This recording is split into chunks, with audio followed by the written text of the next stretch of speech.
physical skill, be it performing a pirouette, playing an instrument, or throwing a baseball, takes practice.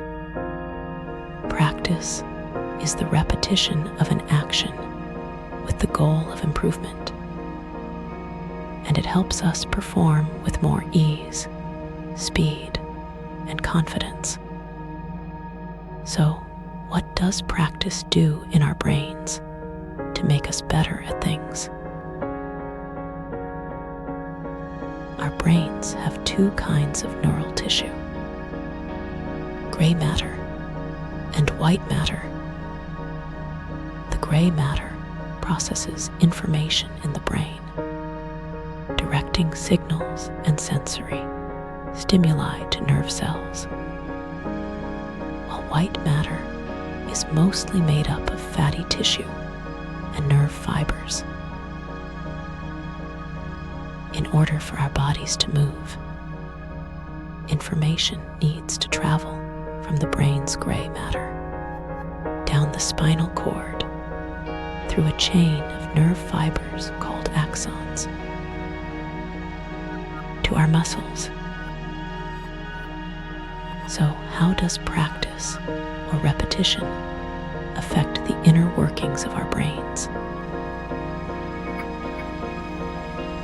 The axons that exist in the white matter are wrapped with a fatty substance called myelin.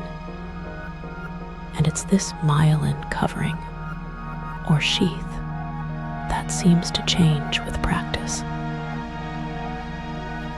Myelin is similar to insulation on electrical cables.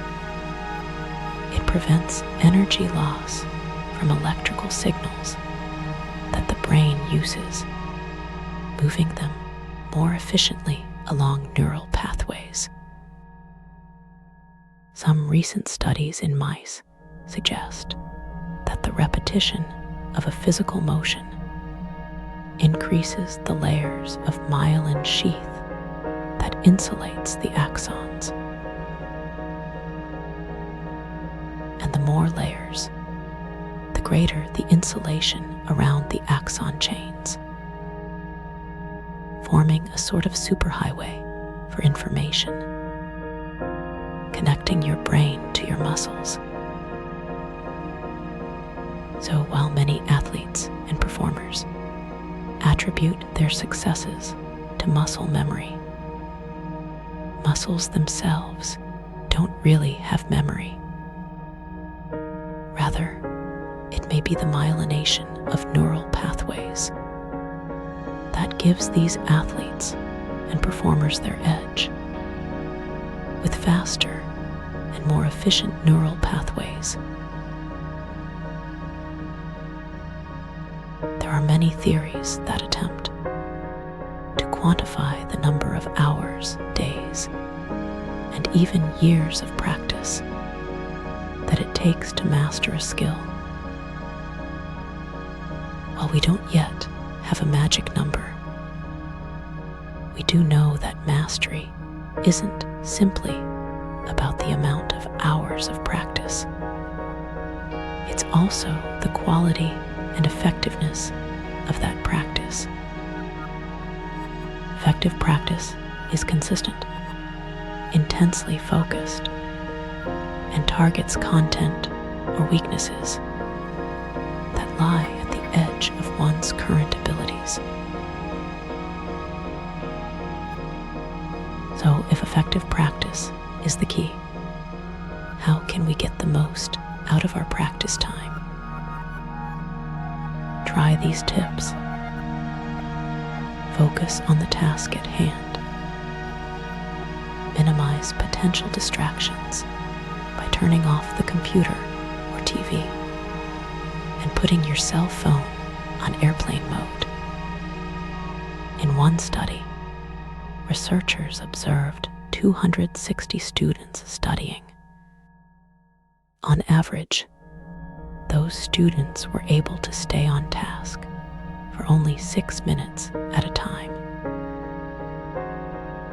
Laptops, smartphones, and particularly Facebook or the root of most distractions. Start out slowly or in slow motion. Coordination is built with repetitions, whether correct or incorrect. If you gradually increase the speed of the quality repetitions, you have a better chance of doing them correctly. Next, frequent repetitions with allotted breaks are common practice habits of elite performers. Studies have shown that many top athletes, musicians, and dancers spend 50 to 60 hours per week on activities related to their craft. Many divide their time used for effective practice into multiple daily practice sessions of limited duration. And finally, practice in your brain in vivid detail.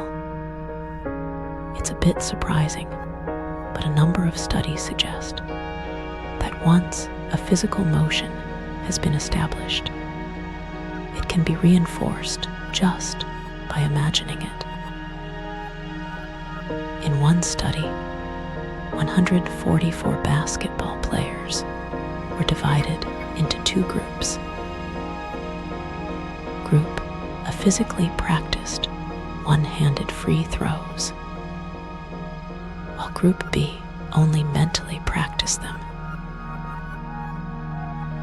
When they were tested at the end of the 2-week experiment, the intermediate and experienced players in both groups had improved by nearly the same amount.